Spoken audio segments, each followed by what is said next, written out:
अब परमेश्वर क्या कह रहे हैं? रजा तेरी से दादू नानक जी का सतलोक में वास हुआ। अपने आत्माओं, ये भी एक बहुत गहरा रहस्य है। पार तो कोई हुआ ही नहीं था।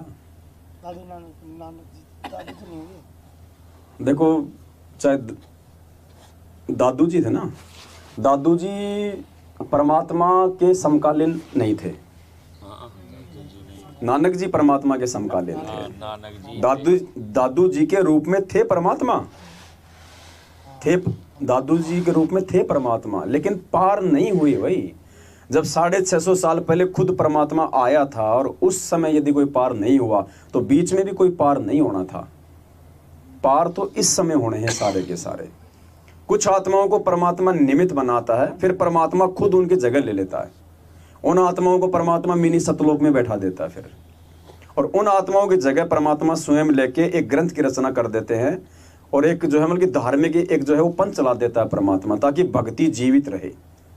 मालिक को पता था कि आगे चल के जातियों में बांटेगा मेरे बच्चों को, धर्मों में तो इसने बांट ही दिया, ये जातियों में बांटेगा। तो मालिक जी ने पहले ही रविदास जी को तैयार कर दिया। आज एक बहुत बड़ा समुदाय रविदास जी के पीछे लगा हुआ है। बहुत बड़ा समुदाय एक रैदास जी के, उनके वो रैदास रविदास जी एक ही है। बहुत बड़ा समुदाय जो है एक नानक जी के पीछे लग गया, पूरा सिख समाज। वरना काल ने यहाँ पे कोई और आत्माएं खड़ी कर देनी थी, जैसे और कर दिए ये कितने सारे संत। गुरुदेव क्या कहते हैं? अगर भगवान और 10-20 साल नहीं आता तो ये नकली संत हैं, ये पंथ बन जाते, ये धर्म बन जाते, धर्म बन जाते ये। तो परमात्मा ने बीच बीच में कुछ आत्माओं को निमित्त बना के फिर उन आत्माओं को परमात्मा सतलोक दिखाने के बहाने उनका शरीर छुड़वा के उनके आत्मा को परमात्मा मिनी सतलोक में बैठा देता है, क्योंकि वो मालिक की विशेष आत्मा होती है। मालिक उनको जन्म मरण के चक्कर में नहीं डालता। फिर जब परमात्मा स्वयं इस धरती पे आता है मोक्ष टाइम पे, फिर उन आत्माओं को नीचे डाल देता है। तो नानक जी जब बेई नदी से गए थे, परमात्मा उनको लेके गए, उसी समय परमात्मा ने उस आत्मा को मिनी सतलोक में उस आत्मा को जो है वो बैठा दिया था। और फिर नानक जी के रूप में सारा खेल परमात्मा ने खेला। वरना नानक जी तो 64 लाख में थे। 64 लाख वालों की भी तो यही मर्यादा थी जो आज हमारी है। क्या नानक जी को सिद्धि दिखाने की छूट मिल गई थी क्या?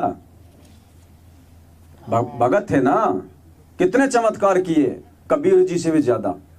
650 साल पहले परमात्मा आए थे ना, उससे भी ज्यादा चमत्कार नानक जी ने किए। उनसे ज्यादा मुर्दे नानक जी ने जीवित किए। बाला और मर्दाना की आंखें बंद करी तो श्रीलंका पहुंच गए। आप जाओ ना, देखे, पहुंच जाओ। बाला मर्दाना को लेके प्रहलाद के लोक में चले गए, जहां पे कोई नहीं जा सकता। प्रहलाद कह रहा कि भाई यहां तो 3 ही आ सकते हैं, या तो वो कबीर आया था भगत, या फिर ये नानक जी आया है, या फिर सैकड़ों वर्ष बाद इनके जैसा एक महापुरुष है वो आएगा। तो गुरु जी भी जाएंगे प्रहलाद के लोक में, एग्जाम्पल छोड़ के जाएंगे, आत्माओं को लेके जाएंगे। कुछ एक आत्माओं को, जैसे बाला मर्दाना को ले गया था नानक जी के रूप में परमात्मा। तो 3 का ही जिक्र किया, तो तीनों कौन? तीनों परमात्मा के रूप। तो उनको तो उसी समय परमात्मा ने सतलोक में बैठा दिया था। और उसके बाद भगत जी परमात्मा प्रकट हुए हैं, ऐसी बात नहीं है भाई। क्योंकि मालिक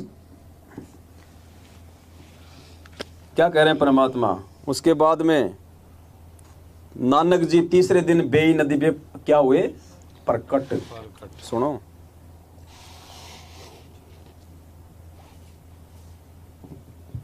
आदरणीय नानक साहब जी को परमात्मा मिले थे बेई नदी पर, उनको फिर अंतर्ध्यान करके सचखंड में लेकर गए थे। वहां के उपस्थित व्यक्तियों ने जान लिया था कि नानक जी दरिया में डूब गए, छलांग लगाई थी स्नान के लिए, आए खुद तेरे जाल डाल डाल कर कुछ नहीं पाया था। फिर अपने आप तीसरे दिन प्रकट हो गए थे। उसके बाद काशी में आकर देखा, सचखंड में तो देखा था परमात्मा पूर्ण ब्रह्म सतपुरुष अकाल मूर्त, वो काशी में दुलाई का काम करता हुआ देखा। जब कहा था फाई सूरत मुल्क की देश ए ठगवाड़ा ठगी देश खरा सियाना भोगता बार, देखो ये दानक रूप रहा करता। क्या कह रहे हैं गुरु जी? तीसरे दिन बेई नदी पे प्रकट हुए थे। उसके बाद काशी में आकर देखा, सचखंड में तो देखा था परमात्मा के लिए बाहर नहीं आए, खुद तेरे जाल डाल डाल कर कुछ नहीं पाया था। फिर अपने आप तीसरे दिन प्रकट हो गई थी। उसके बाद काशी में आकर देखा, सचखंड में जो देखा था पर शब्द सैन सतगुरु की पहचान है वो पावे अटल। आज भी तो जा रहे हैं, कितने इंटरव्यू आते हैं भक्तों के, गुरुजी मेरे को सतलोक ले गए, फिर मेरी आत्मा को वापस छोड़ा। कभी कहा गुरुजी ने कि वो प्रकट हुआ फिर वापस नीचे आके? एक सत्संग मेरा उस मोबाइल में जिसमें लाइव चल रहा है, परमात्मा कहते हैं नानक जी तीसरे दिन बेई नदी पे अवतरित हुए, फिर अवतरित हुए तीसरे दिन बेई नदी पे। ये अवतरित, ये प्रकट, ये जीव के लिए नहीं है शब्द, संकेत कर देता है परमात्मा। और फिर नानक जी ने जो चमत्कार किए वो कौन कर सकता है? परमेश्वर। अगर नानक जी अगर वास्तव में एक भगत ही थे और नानक जी ने उसके बाद यदि चमत्कार किए हैं तो भी उनकी मर्यादा टूटी है, क्योंकि भगत तो परमात्मा का विधान है। शब्द महल में सिद्ध 24 हंस बिछोड़े विश्व। भगत का तो लिए नियम है ये कि भगत इनमें से एक भी सिद्धि का प्रयोग नहीं करेगा। नानक जी ने तो सारी सिद्धियों का प्रयोग किया है। अगर वो भगत थे और भक्ति से उनमें शक्ति आ गई और अगर उन्होंने सिद्धियों का प्रयोग किया तो उन्होंने तो गुरु जी का वचन तोड़ा है, तो वचन तोड़ने वाला वैसे भी कहां से पार हो जाएगा? और आपको लगता है कि वचन नहीं टूटा तो भाई फिर वो परमात्मा, वो काम तो फिर परमात्मा ही कर सकता, जीव नहीं कर सकता। आज देखे परमात्मा नहीं करे कि भाई तू नाम दे दे, जो नानक जी को नाम देने का आदेश दे दिया। भगत को भगवान कभी नाम देने का आदेश देता है क्या? अरे भगत को भक्ति करनी है, वो गुरुवाई करनी है। ये परमेश्वर थे नानक जी के रूप में। आज भेजेगा उस आत्मा को परमात्मा यहाँ पे, आज आएगा वो नानक जी। हो सकता आ गया हो, आने वाला हो, ये तो मालिक जाने, लेकिन वो इस समय आएंगी ये आत्मा सारी की सारी। क्या कहा परमेश्वर ने? ध्यान से सुनेंगे तब समझ में आएंगे भाई।